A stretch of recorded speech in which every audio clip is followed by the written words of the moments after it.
হঠাৎ আইপিএলের মধ্যেই সবথেকে বড় ঘোষণা করে দিল বিসিসিআই, এতে দুটো প্লেয়ারের কেরিয়ার শেষ হতে চলেছে। এই দুটো প্লেয়ারের কথা শুনে হার্দিকের মাথায়ও এখন চিন্তার ভাঁজ শুরু হয়েছে। এই দুটো প্লেয়ারকে ধোনি চান্স দিয়েছিল, কিন্তু সেটা ঠিক কাজে লাগাতে পারলো না এই দুটো অলরাউন্ডার। খারাপ প্রদর্শনের কারণে বাদ দিতে হচ্ছে স্পষ্ট জানিয়ে দিল বিসিসিআই। এরই মধ্যে বিসিসিআই জানিয়েছে যে দুটো প্লেয়ার বাদ যেতে চলেছে তাদের মধ্যে হার্দিক পান্ডিয়া থাকছে না, কারণ হার্দিক পান্ডিয়া আমাদের প্লেয়িং 11-এর মধ্যেই থাকছে।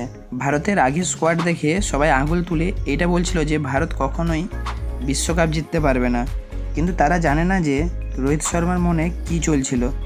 রোহিত শর্মা শুধুমাত্র ট্রায়ালের জন্য এইসব প্লেয়ারকে ইন্ডিয়ান টিমে যোগ করা হয়েছিল, কিন্তু কোনো ভালো প্রদর্শন না দেখানোর কারণে তাদেরকে এখন ইন্ডিয়ান টিম থেকে বাদ যেতে হচ্ছে। কিন্তু আপনারা তো অবশ্যই দেখেছেন আইপিএল শুরুর সময় সব প্লেয়াররা চান্স পাওয়ার জন্য খুব ভালোই খেলছিল, কিন্তু চান্স পাওয়ার পর কোনো ভালো প্রদর্শন দেখাতে পারছে না, তাই তাদেরকে বাদ দিয়ে নতুন স্কোয়াড ঘোষণার কথা ভাবছে আমাদের বিসিসিআই।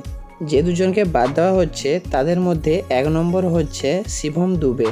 এই শিবম দুবের উপর রোহিত শর্মার খুব বিশ্বাস ছিল যে শিবম দুবে খুব ভালো খেলবে, কিন্তু এই বিশ্বাস আর সফল হলো না, তাকে বাধ্যগত টিম থেকে বাদ দিতে হচ্ছে। এই শিবম দুবের পরিবর্তে টিমে আসতে চলেছে রিঙ্কু সিং। শিবম দুবে এতটাই খারাপ প্রদর্শন দেখিয়েছে যে তাকে বাধ্যগত বিসিসিআই এবং রোহিত শর্মা তাকে টিম থেকে বের করে দিচ্ছে। এখন দেখার বিষয় হলো যে শিবম দুবের পরিবর্তে রিঙ্কু সিং কী করতে পারেন। দ্বিতীয় নম্বর হচ্ছে মোহাম্মদ সিরাজ। এই মোহাম্মদ সিরাজের উপর বিসিসিআই এবং রোহিত শর্মা সবারই ভরসা ছিল, কিন্তু পরপর খারাপ প্রদর্শনের কারণে বিসিসিআই বাধ্যগত মোহাম্মদ সিরাজকেও মাঠের বাইরে বের করে দেওয়ার চিন্তাভাবনা নিচ্ছে। এরই পরিবর্তে টিমে আসতে চলেছে ভুবনেশ্বর কুমার।